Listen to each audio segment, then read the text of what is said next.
I never expected to find a $500,000 mortgage with my signature on it. A signature I never wrote, for a house I'd never seen, my sister's dream home. When I confronted my family, holding the evidence and shaking hands, my father's words cut deeper than any knife. Pay for your sister. It's your duty. My mother nodded, explaining how they'd always counted on me as their backup plan. Years of being the responsible one, the reliable son who helped with finances and paperwork. It wasn't about trust. It was preparation for this moment. They stole my identity, forged my name, and expected me to shoulder a debt that would cripple me financially for decades. All for my golden child sister who never had to work for anything. I smiled at them that day, but inside something broke and something harder formed. They wanted to use me? Fine. I would show them exactly what happens when you betray the quiet one who knows how financial systems really work. They taught me family duty. I would teach them consequences. I didn't notice the mail at first. Bills look the same when you're responsible, endless rectangles demanding attention. But this one had a mortgage company logo I didn't recognize. My morning routine never changed. Wake at 5:30, coffee by 5:45, financial news by 6. I'm a risk analyst. Details matter in my world. That's why the $3,200 monthly payment notice caught my eye. I have one mortgage. Why not return $50 for my modest condo? Not two. Looking back, I should have known something was wrong much earlier. The way my mother always asked me to review financial documents. The way my father joked about my perfect credit score. The way my sister Elise never seemed to worry about money despite her teacher's salary. I called the mortgage company immediately. Yes, Mr. Reeves. The property on 742 Oakwood Lane, signed for 3 months ago. Oakwood Lane. That was my sister's new address. The house my parents had been boasting about at Sunday dinners. Elise found such a bargain, they'd said. Some bargain. I didn't sleep that night. Instead, I pulled my credit reports. There it was, a $500,000 mortgage in my name. The signature looked like mine at first glance. But I know how I write my name. The loop on the R was wrong. The final S curved the wrong way. Someone had studied my signature. Someone close. I remember thinking how calm I felt, like watching someone else's life implode. I took the next day off work, gathered all the documents, made copies, called a lawyer friend for advice. Family fraud is more common than you think, he told me. Are you sure you want to pursue this? I wasn't sure of anything except that Sunday dinner was 2 days away. When I was young, my father always said, "Martin is our rock." My mother would nod, adding, "So responsible." I took pride in that. I helped my sister with homework, helped my parents with taxes, co-signed for my sister's first car. Always the dependable one. I didn't know it then, but they were grooming me, setting me up to be their backup plan. Sunday came. My mother's pot roast steamed on the table. My father discussed baseball. Elise showed photos of new furniture. Normal family. Dinner, except for the folder beside my plate. "What's that, Martin?" my mother asked, passing the potatoes. "Mortgage documents." I kept my voice neutral. "For Elise's house." The silence felt like a physical thing. I watched their faces. My father's, momentary surprise, then calculated calm. My mother's flicker of panic, quickly masked. My sister's sudden fascination with her plate. "There's been a mistake," I continued. "Someone forged my signature on a $500,000 loan." My father set down his fork. "We needed a co-signer. Your sister's credit wasn't sufficient." Notice he didn't deny the forgery, didn't apologize, didn't show remorse. "You didn't ask." "Me," I said. "We knew you'd say yes." My mother's smile didn't reach her eyes. "You've always been our rock." I spent years in risk assessment. I know what desperation looks like on balance sheets. I know what calculation looks like in financial decisions. I saw both on their faces. "The signature is forged," I stated flatly. "That's fraud." "Don't be dramatic." My father's voice hardened. "Pay for your sister. It's your duty." "My duty." The words echoed like a gavel. "You've always been our backup plan," my mother added like she was complimenting me. "Your father and I couldn't qualify with our retirement income. Elise couldn't qualify with her teacher's salary. But you have perfect credit." I felt something crack inside me, a lifetime of familial love recontextualized in an instant. I wasn't their rock, I was their resource. Elise finally spoke. "It's not like you're actually paying, Marty. We make the payments. You're just on paper." Just on paper. Just risking my financial future. Just committing to 30 years of liability for a house I didn't choose. "What if you miss payments?" I asked. "What if you default?" "That won't happen," my father dismissed. "But if it did, then you'd handle it," my mother said simply. "Family helps family." I remember their faces so clearly. No guilt, no shame, just expectation. I was the responsible one. The backup plan. This was my function. For a moment, I thought about rage, about flipping the table, about screaming until my throat was raw. But that's not who I am. I smiled instead. I think my smile confused them. Later, I realized it was the first genuine reaction I'd had. Everything else, the shock, the questions, was just processing. But the smile, that was understanding. "I need some air," I said, standing up. "Excuse me." No one tried to stop me. They probably thought I was accepting it, absorbing the blow. Being dependable, Martin. In my car, I felt a clarity I'd never experienced. Every interaction with my family replayed with new meaning. The college fund that vanished when my sister wanted a big wedding. The times I was asked to co-sign loans. The constant praise for being responsible, while my sister was praised for being creative or spirited. I pulled out my phone and took photos of all the documents. Then I called Rebecca Chen. We dated briefly in college before she went into fraud investigation. Now she worked for the financial crimes unit at the state level. "Martin, it's been years. Everything okay? I need your professional opinion on identity theft," I said. "When it's family." "Come to my office tomorrow," she said without hesitation. I drove home in perfect silence. My apartment felt different when I returned. Smaller, or maybe I was seeing it clearly for the first time. The modest furniture, the careful budget. The life of a man who'd always believed in fiscal responsibility while his family drained him dry. My phone buzzed with texts. My mother. "Don't be upset, dear. We're still having dessert." My father. "Man up and get back here." "Elise, you're embarrassing us all." I didn't respond.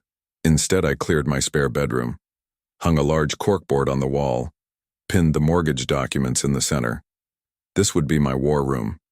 I didn't know it then, but I wasn't just fighting for my credit score or financial freedom. I was fighting for a reckoning. A complete severing of ties that only looked like family bonds but were actually chains. I slept better that night than I had in years. My spare bedroom became my war room. One wall dedicated to the fraudulent mortgage, another for a timeline stretching back years. Rebecca met me for coffee before her shift. She didn't waste time with sympathy. "Family fraud is the worst kind," she said, reviewing the documents. "They know your social security number, your mother's maiden name, all your security questions." I nodded. They had access to my mail when I lived at home after college. I remember how quickly Rebecca shifted from old friend to professional. Her eyes hardened when she saw the forged signature. "This is textbook identity theft. Clear forgery." She outlined my options: file a police report, submit fraud claims, pursue criminal charges. "They're my family," I said reflexively. Rebecca's expression didn't change. "No, they're criminals who happen to share your DNA." Looking back, that moment changed everything. Criminals, not family. I spent the next week gathering evidence. Old financial documents, bank statements, credit reports. Each piece told the same story. My life as a resource for their needs. My phone rang constantly. I let it go to voicemail. "Martin, you're being ridiculous," my father said. "Call us back immediately." "Sweetie, we need to talk about this as a family," my mother pleaded. "Marty, you're ruining everything," Elise sobbed. I saved each message. Evidence. At work, I approached my supervisor, explaining I was handling a personal financial issue. I didn't share details but requested flexible hours for legal appointments. "Everything okay, Reeves?" he asked. "Identity theft," I said simply. His eyebrows rose. "Take whatever time you need and document everything." I've always been good at documentation. I didn't know it then, but my professional life would benefit from this nightmare. The skills that made me effective at risk assessment, attention to detail, pattern recognition, emotional detachment, made me equally effective at dismantling my family's fraud. 2 weeks after discovering the mortgage, I found more discrepancies. A credit card opened 3 years ago, a personal loan from last summer, small enough to fly under my radar, large enough to establish a pattern. This wasn't an isolated incident. This was systematic exploitation. I remember sitting in my war room staring at the evidence. A strange calm settled over me. Not anger, not grief, just clarity. They had never seen me as a person, only as a resource. Now I would show them exactly who I was. I filed the official fraud claims the next day. Identity theft reports with all 3 credit bureaus. Dispute forms with the mortgage company. A police report naming my parents and sister as suspects. The machinery of justice began to move. Slowly, methodically, like me. My phone exploded that evening. Text messages, voicemails, emails. "How dare you file a police report?" My father raged. "We raised you better than this." "The officers came to our house," my mother cried. "What will the neighbors think?" "They took my fingerprints," Elise screamed. "I'm a teacher. This could ruin my career." I saved each message. More evidence. I remember wondering why they never once apologized. Never acknowledged the wrong. Only the consequences. The weeks blurred together. Work, documentation, legal meetings. My routine expanded but remained methodical. I created spreadsheets tracking every communication, recorded phone calls after sending legal notices that conversations would be recorded. My family tried different tactics. Anger didn't work, so they switched to manipulation. "Your father's blood pressure is through the roof because of this," my mother said. "If he has a heart attack, it's on you." "My principal is asking questions," Elise cried. "If I lose my job, how will I pay for the house?" Not my house, not my problem. Looking back, I should have recognized the pattern years earlier. The guilt, the obligation, the expectations disguised as love. A month into the investigation, Rebecca called. "The mortgage company found inconsistencies in the notary records," she said. "The notary claims she witnessed your signature, but her logbook shows she was notarizing documents across town that day." "Linda Pearsall," I said. "My mother's bridge partner." Rebecca's voice hardened. "That's conspiracy to commit fraud." The case accelerated. The mortgage company froze the loan pending investigation. My sister and her husband couldn't sell the house, couldn't refinance, couldn't escape. My parents hired a lawyer, not for me, for themselves. I expected to feel something when the first court date was set. Satisfaction, vindication, grief. Instead, I felt nothing but the steady certainty of someone following a predetermined path. At work, my supervisor called me into his office. I expected questions about my distraction. Instead, he slid a folder across his desk. "The executive team is creating a new division focused on identity protection," he said. "Given your personal experience, we thought you might be interested in leading it." A promotion, a substantial raise, recognition of my expertise. I didn't know it then, but my family's betrayal would become the foundation of my professional success. The court date approached. My extended family took sides. Most chose my parents and sister. Blood over justice. I received angry calls from aunts. disappointed emails from uncles, a handwritten letter from my grandmother asking why I was hurting the family. I added each to my evidence file. One cousin reached out differently. Michael, my father's brother's son. We'd never been close. They did the same thing to my dad, he said when we met for coffee. Borrowed against his house to pay for Elise's college. He never recovered financially. I stared at him. Why didn't he say anything? Michael shrugged. Family pressure. He drank himself to death instead. Another piece of the pattern. My family hadn't just targeted me. They'd been doing this for years. I remember adding Michael's statement to my evidence file. The case was growing beyond identity theft. This was a long-term pattern of financial abuse. The night before the first hearing, I sat in my war room reviewing documents. My phone rang. Elise. Against my better judgment, I answered. Marty, please, she sobbed. I'm pregnant. The stress is bad for the baby. Can't you drop this? For your niece or nephew? A new tactic, a new life as leverage. Did you know about the forgery? I asked calmly. Silence then. We all agreed it was necessary. We all agreed. No denial, no remorse, just justification. I'll see you in court tomorrow, I said and hung up. The courtroom was smaller than I expected, more intimate. The judge reviewed the preliminary evidence with a frown. My family sat together across the aisle, united against me. My mother cried, silently. My father's face was granite. Elise kept her hand on her still flat stomach, a visual reminder of her pregnancy. I sat alone with my lawyer, but I didn't feel alone. I felt focused, clear. Looking back, I think that's when I truly understood. We weren't a family torn apart by a financial dispute. We'd never been a real family at all. Just people connected by obligation and use. And for the first time in my life, I was free of both. The first court hearing changed everything.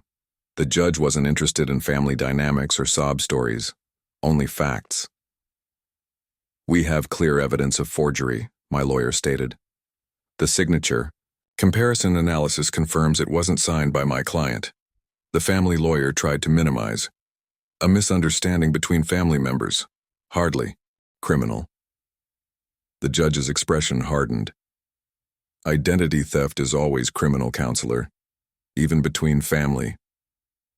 I watched my family from across the room, my mother dabbing tears with a tissue, my father's jaw clenched tight, Elise rubbing her stomach in small circles. Looking back, I realized they still thought they could control the narrative. That family loyalty would outweigh legal consequences. The judge ordered a full investigation, froze the mortgage pending resolution, appointed a forensic accountant to review all financial transactions between us. Outside the courthouse, my Aunt Margaret cornered me. How could you do this to your own flesh and blood? She hissed. Elise is carrying your niece or nephew. They committed fraud. I replied simply. They stole my identity. It's just money, she snapped. Family is forever. I looked at her. Really looked. Another person who saw me as a resource, not a person. No, family is a choice now. I didn't attend Sunday dinners anymore, didn't answer family calls. My war room expanded as the investigation deepened. The forensic accountant was thorough. She found transactions I'd missed, credit inquiries dating back years, small accounts opened and closed, testing the waters of my identity. This wasn't impulsive, she told me. This was calculated over time. I remember driving home from that meeting, rain pounding on my windshield, the wipers keeping steady rhythm, like my heartbeat, like my resolve. 3 months after the first hearing, I received an email from work. My proposal for the new Identity Protection Division had been approved. The position was mine if I wanted it. I did. My new office had a view, corner suite, executive title, a team to build. The irony wasn't lost on me. My family's betrayal had become my professional advantage. I worked late most nights, building protection systems for others that I wished had existed for me. creating algorithms to detect familiar patterns of fraud. The promotion came with a substantial raise. I didn't need it. My lifestyle remained modest, but the financial security felt like armor. I didn't know it then, but as my position elevated, my family's situation deteriorated. Legal fees mounted. The frozen mortgage meant they were paying for 2 properties. My sister's school placed her on administrative leave pending the criminal investigation. They tried a new approach. A family meeting requested through their lawyer. Neutral territory. A conference room downtown. Against my lawyer's advice, I agreed. They looked smaller somehow. My father's shoulders hunched, my mother's face drawn. Elise's pregnancy now visible at 5 months. "We made a mistake," my father began. Not an apology, a minimization. "We never meant to hurt you," my mother added. "We just needed help for Elise." I said nothing, just waited. "Please," Elise pleaded. "If not for us, then for your niece or nephew." Always the emotional leverage. Always the expectation that family trumped everything, even crime. "I'm not pursuing this case for emotional reasons," I said finally. "I'm pursuing it because it's the correct course of action."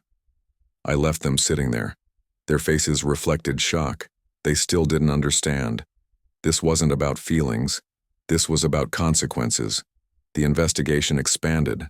The forensic accountant discovered something unexpected. A safe deposit box in my parents' name. Inside, a family financial ledger dating back 20 years. Each child had a column. Elise's listed gifts, support, paid bills. My column served a different purpose. It listed my assets, credit score, and potential financial value to the family.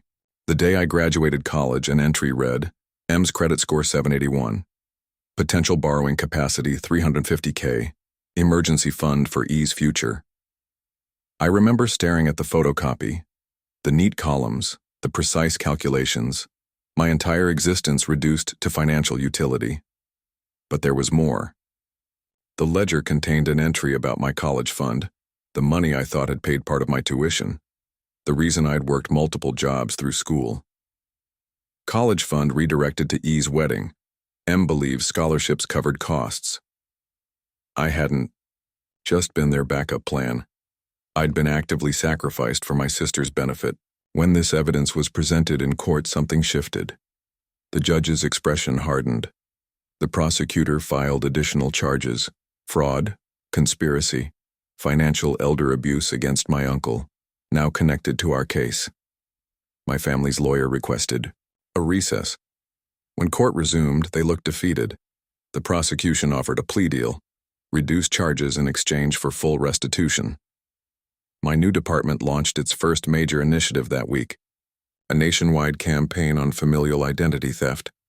I appeared on morning shows, gave interviews about protecting oneself from those closest to you. I never mentioned my personal case, never used my family's name, but I used every insight gained from their betrayal to help others. My professional reputation grew. The firm featured me in advertisements. Financial magazines published profiles calling me the new face of fiscal responsibility. I remember one photo shoot in my new office, the photographer positioning me by the window, city skyline behind me. "You look so serious," she commented. "Give me a smile." I did. The same smile I'd given my family the day I discovered their betrayal. Not happiness, understanding. The plea negotiations dragged on. My parents' lawyer contacted me directly against protocol. "They're willing to sell both houses," he said. "Liquidate retirement accounts. Pay everything back with interest." "That's between them and the prosecutor," I replied. "They want to know if that would satisfy you personally," he pressed. "If you drop the charges." I considered the question, not out of mercy, out of calculation. The criminal charges aren't mine to drop, that's the state's decision. "But you could tell the prosecutor you're satisfied with restitution." I remembered the ledger, the college fund, the years of financial manipulation. "No, I'm not satisfied with restitution. I want justice." Looking back, I think that's when they finally understood. There would be no family reconciliation, no emotional appeal that would sway me, only the full weight of consequences for their actions. The plea deal was finalized a week later. Guilty pleas to reduced charges, full financial restitution, probation for my parents, community service for Elise. The story made local news. A respected family caught in identity theft, a pregnant teacher facing criminal charges, a son who pursued justice against his own parents. I received hate mail, support mail, interview requests. I declined them all. This wasn't about publicity. This wasn't even about revenge. This was about establishing the true value of things, the cost of trust, the price of betrayal, the worth of a son who was seen only as a financial asset. And I was just getting started. The plea deal changed everything. My family lost their financial foundation. I built something stronger. My department expanded rapidly. 6 months after the court case, we occupied an entire floor. My team developed cutting-edge identity protection protocols. My face appeared in industry publications. One morning I found a national financial magazine on my desk. My assistant had flagged an article. Fiscal Guardian: How Martin Reeves Revolutionized Identity Protection. The irony wasn't lost on me. I gave interviews about preventing the very crime committed against me. Never mentioned my personal experience. Never named my family, but used every insight their betrayal had taught me. I worked late most nights, not from obligation, from purpose. Each protection system implemented felt like a wall between other potential victims and their predators. I remember the day my parents' house went on the market, the colonial where I'd grown up. I drove past once, saw the realty sign on the lawn. Felt nothing but analytical interest in the market value. Looking back, I recognize that moment as significant. The physical manifestation of consequences. The home they'd used as leverage against me now leveraged to pay their debts. The settlement money arrived in my account. A substantial sum.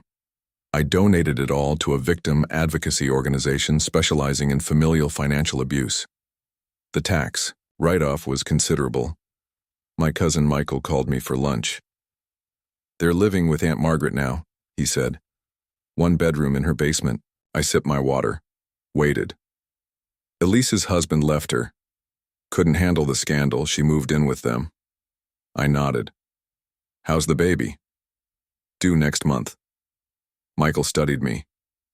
"You don't care, do you?" "I care about facts, about consequences aligned with actions." "They've lost everything, Martin." "No, they've received exactly what their actions earned." I didn't know it then, but my professional trajectory would keep rising as my family's situation deteriorated. I received an invitation to be the keynote speaker at the National Financial Security Conference. The topic: protecting your legacy. The irony wasn't lost on me. My new protocols gained industry recognition. Banks implemented my verification systems.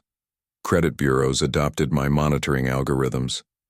Financial magazines profiled me as the new face of fiscal responsibility. My salary tripled, my lifestyle remained modest. I bought a sleek downtown penthouse. Not from need, from choice. Distance from the suburban neighborhood where my family still had connections. At work, my team expanded again. We moved to the executive floor, floor-to-ceiling windows, city views. My office had a private conference room, a bar, amenities I rarely used. One evening, my assistant forwarded an email that had bypassed our filters, from Elise. "Martin, please. The baby came early. She's beautiful. Your niece. We named her Hope. We're struggling. Mom and Dad are too old to work. My teaching license is suspended during probation. We're living on food stamps. Just talk to us, please." I saved the email to my evidence file. Added no response. The financial conference approached. I prepared my speech meticulously. Protecting what matters. Financial security in an insecure world. I remember arriving at the venue. A 5-star hotel downtown. VIP treatment. Executive suite. Personal attendant. The trappings of success built on the foundation of betrayal. The morning of my speech, I reviewed my notes over breakfast, practiced in front of the mirror, adjusted my custom suit. The person staring back at me looked nothing like the man who'd discovered that fraudulent mortgage 18 months ago. I looked confident, powerful, in control. The conference hall was packed. Industry leaders, financial executives, security, experts. My introduction was glowing. Our keynote speaker understands the importance of protecting family legacy and financial security better than most. Please welcome the architect of the most comprehensive identity protection systems in the industry, Martin Reeves. Applause washed over me as I approached the podium. The lights nearly blinded me. I adjusted the microphone, surveyed the crowd. Then I saw her, in the back of the room, wearing a hotel staff uniform, collecting empty coffee cups. Elise. Our eyes met briefly before she looked away. Her hair pulled back severely, dark circles under her eyes. The confident, entitled sister transformed into someone barely recognizable. I delivered my speech flawlessly, discussed protection protocols, security measures, the importance of vigilance against those closest to you. The most dangerous predators aren't strangers, I told the rapt audience. They're the ones who know. Your mother's maiden name, your first pet, your childhood address. They're the ones you'd never suspect. I didn't know it then, but my words reached further than the conference hall. The speech was being live-streamed, recorded for industry publications. My systems and protocols would become the new standard across financial institutions. After the standing ovation, I mingled during the reception, accepted congratulations, discussed implementation strategies, declined acquisition offers for my proprietary algorithms. I felt a presence at my elbow, turned to find a server with a tray of champagne. Elise. Martine, she whispered, please. Up close, she looked worse. Thinner, older. A name tag on her uniform read Anne. Not her name. Even her identity was gone. I've lost everything, she continued, voice barely audible. The teaching career, the house, my marriage, my dignity. I took a champagne flute, said nothing. Mom and Dad had to sell everything. They live in Aunt Margaret's basement. I'm on a cot in her sewing room with the baby. I noticed the electronic monitor around her ankle partially visible beneath her uniform pants, part of her probation requirements. I've changed, she said. I understand now what we did to you. What I did. We were wrong. So wrong. Tears welled in her eyes. A performance she'd perfected since childhood. You're still my brother. Family should forgive. I thought about the ledger, the college fund they'd stolen, the years of manipulation, the systematic exploitation of my identity, the calculated way they'd seen me not as a person but as a resource. Family, I repeated. The word tasted strange now, empty. I reached into my pocket and placed a business card on her tray. It read, New Identity, Support Group for Victims of Identity Theft. On the back I'd written, Thursday meetings at 7 p.m. The first step is admitting you're a victim of your own choices, I said quietly. Her expression crumpled as understanding dawned. This wasn't forgiveness. This wasn't reconciliation. This was the final severance. I straightened my tie and walked toward a group of executives eager to discuss implementation of my protection protocols. Behind me, Elise stood frozen, the weight of true consequences finally settling on her shoulders. I remember the moment clearly, not as victory, not as revenge, simply as balance restored, equations solved, accounts settled. That evening, returning to my penthouse, I received a call from the conference organizer. Your speech was phenomenal. 3 major banks want to license your protection system immediately. The projected earnings would exceed 7 figures. My systems would become industry standard. My protocols would protect countless potential victims, all because I'd been a victim myself. I opened my desk drawer and removed an old photograph. My college graduation, my parents flanking Elise in the foreground, me slightly out of frame. I'd kept it as a reminder. I didn't need it anymore. Looking back, That's when I realized the truth. My family had valued me only for what I could provide them. The financial industry now valued me for what I could provide others. The difference was consent, choice, recognition. My phone rang again. Another victim of family fraud seeking my expertise. Yes, I said, a genuine smile forming. I understand exactly what you're going through. I did understand, more than anyone. And that understanding had become my greatest asset. 1 year after discovering the fraudulent mortgage, I sat in my corner office reviewing final settlement documents.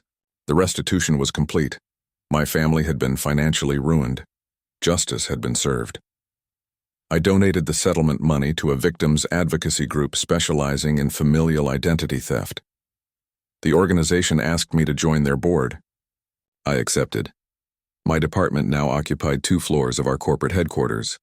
My protection systems had been implemented by every major financial institution nationwide. My algorithms had prevented thousands of identity theft attempts. My name had become synonymous with financial security. Looking back, I realized the symmetry. My family had used my identity for their gain. Now I used their betrayal to build systems, protecting others from similar predators. My assistant knocked on my open door. "The car's ready to take you to the interview." CNN had requested an exclusive. Financial security in the digital age. My PR team had approved. Visibility increased. Adoption of my protocols. The studio lights felt warm on my face. The interviewer leaned forward. "What inspired your groundbreaking approach to identity protection, Mr. Reeves?" "I recognized vulnerability in existing systems," I answered carefully. "I saw patterns others missed. I never mentioned my family in interviews, never connected my systems to personal experience, but used every insight their betrayal had taught me to build something stronger than they'd destroyed." The interviewer pressed. "Your systems specifically target familial fraud. Why that focus?" "Statistics show 60% of identity theft involves family members," I replied. "The greatest threats often come from those with the most access." My phone buzzed during the car ride back to the office. A text from my cousin Michael. "Aunt Margaret kicked them out. They're living in a shelter now." I felt nothing but analytical interest. The natural progression of consequences. Actions creating predictable outcomes.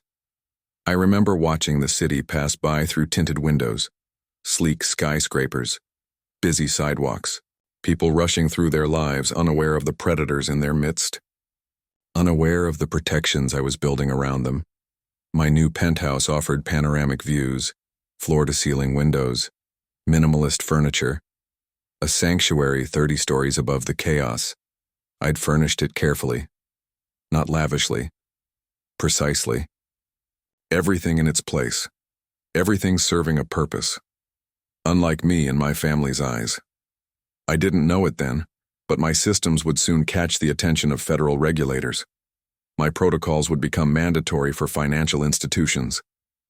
My algorithms would become industry standard. My betrayal would become the foundation for national security measures. The National Financial Security Conference approached again. This time, I wasn't just a keynote speaker. I was the honored recipient of their Innovation Award. The ceremony would be broadcast live. Industry leaders would be watching. Government officials would attend. My assistant forwarded an email that morning. From my mother. "Martin, please. We've lost everything. Your father's health is failing. Elise and the baby are on public assistance. We're living in a shelter. Just talk to us. Help us. We're still your family." I archived the email without replying, added it to my evidence file. The pattern continued. Pressure, obligation, manipulation disguised as family connection. The ballroom glittered that evening. Crystal chandeliers, polished marble, 500 industry leaders in formal attire. I adjusted my custom tuxedo, checked my speech cards, prepared to accept recognition for systems built on the foundation of betrayal. The introduction was glowing. "Our honoree understands the importance of family legacy and protecting what matters most. His innovations have revolutionized identity protection nationwide. Please welcome the architect of our secure financial future, Martin Reeves." Applause washed over me as I approached the podium. I surveyed the crowd, recognized banking executives, government officials, financial journalists.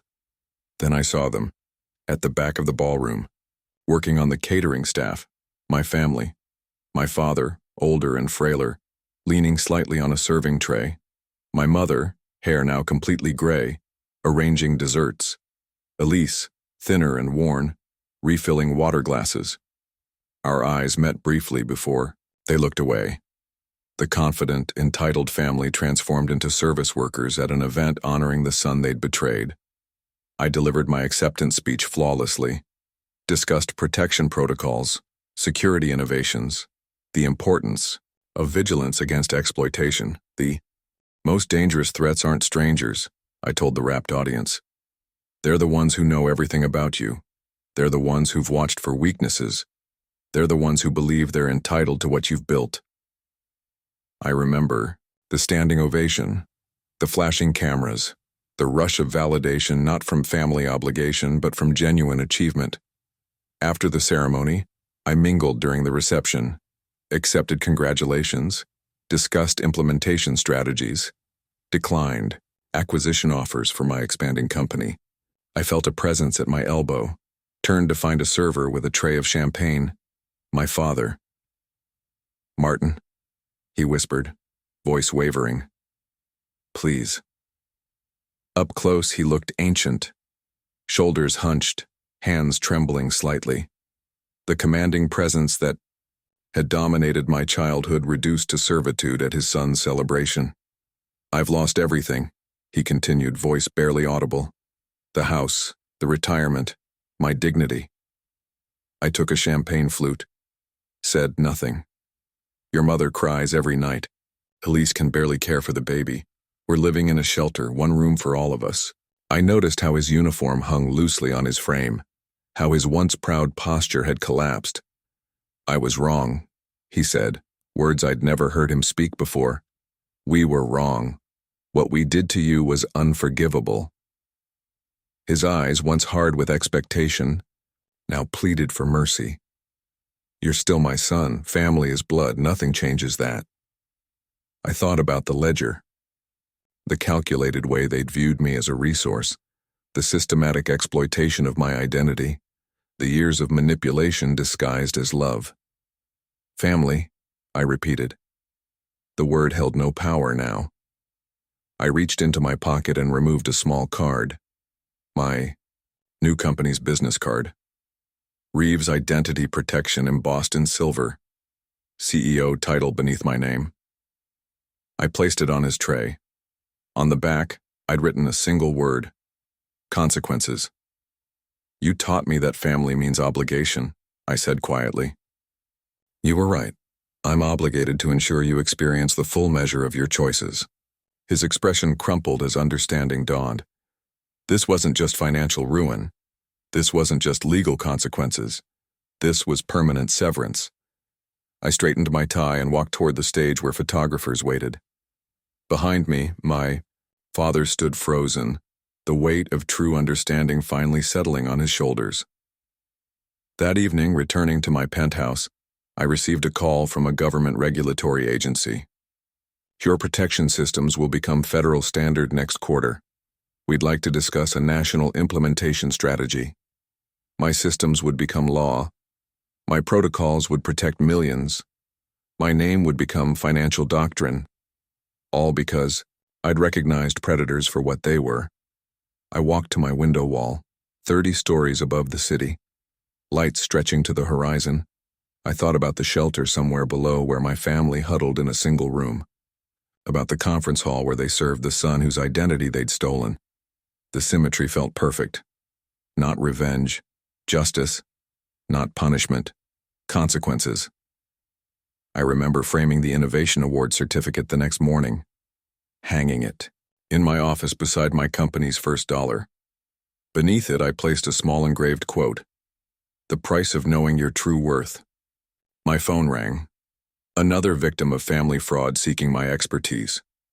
"Yes," I said, a genuine smile forming. "I understand exactly what you're going through, and I can help you rebuild." I did understand, more than anyone, and that understanding had become my greatest asset. Looking back now, I recognize the truth that my family never grasped. They thought they were using me as a resource. Instead, they created something much more powerful. They created me.